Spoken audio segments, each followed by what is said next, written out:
करेंगे। दिल्ली में वायु प्रदूषण गंभीर श्रेणी में बरकरार है। आज सुबह दिल्ली का औसतन AQI 400 के नजदीक पहुंचा है।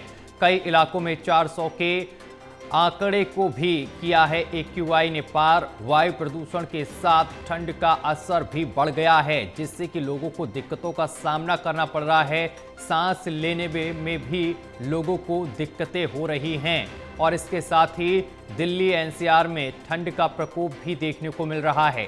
तो ये बड़ी जानकारी हम आप तक पहुंचा रहे हैं, जहां आपको बताते चले कि दिल्ली में वायु प्रदूषण गंभीर श्रेणी में बरकरार है। आज सुबह दिल्ली का औसतन AQI 400 के नजदीक पहुंचा है। कई इलाकों में 400 के आंकड़े को भी पार कर गया है AQI। वायु प्रदूषण के साथ ठंड का असर भी देखने को मिल रहा है।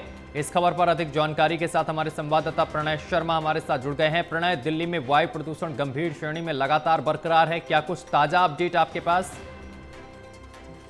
अब देखिए, अगर हम मौजूदा स्थिति की बात करें तो जो एयर क्वालिटी इंडेक्स लेवल है वो औसतन इस वक्त 393 बना हुआ है। वहीं अगर दिल्ली के कई इलाकों की बात करें तो 400 के बाहर जो एयर क्वालिटी इंडेक्स है वो बना हुआ है। तो एक तरफ जहां पर तापमान में लगातार गिरावट देखने को मिल रही है, तो वहीं दूसरी तरफ हम ये भी देख रहे हैं कि प्रदूषण का जो असर है वो भी बढ़ता जा रहा है। हालांकि एक्सपर्ट्स की बात करें या फिर हम और लोगों की बात करें तो उनका ये साफ तौर पर कहना है कि मौजूदा स्थिति में फिलहाल अभी जो हालात हैं वो सुधरने वाले नहीं हैं। और अगर हम बात करें कि एयर क्वालिटी इंडेक्स की, तो उसमें भी सुधार फिलहाल कुछ दिनों तक आता हुआ नजर नहीं आ रहा है। प्रणय, इसके साथ साथ ये बताया जा रहा है कि दिल्ली का औसतन AQI 400 है, लेकिन कुछ इलाकों में 400 के पार भी AQI पहुंचा है। वे कौन से इलाके हैं जहां पर स्थिति बेहद नाजुक है? देखिए, अगर हम आनंद विहार की बात करें, IIT की बात करें, चांदनी चौक की बात करें, बवाना, अलीपुर, ये कुछ ऐसे स्पॉट्स बने हुए हैं जहां पर एयर क्वालिटी इंडेक्स 400 के पार बना हुआ है सत्यम। और सबसे महत्वपूर्ण बात ये भी है कि आने वाले दिनों में भी प्रदूषण में कोई सुधार, बड़ा सुधार हो, वो फिलहाल होता हुआ नजर नहीं आ रहा है।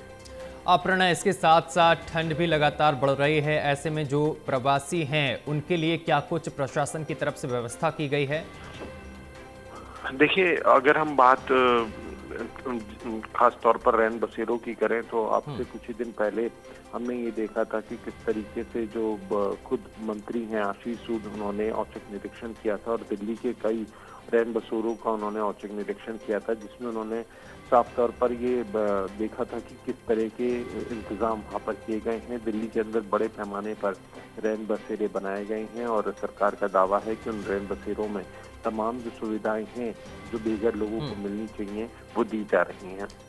चलिए प्रणय, बहुत शुक्रिया आपका हमारे साथ जुड़ने के लिए और तमाम जानकारी साझा करने के लिए।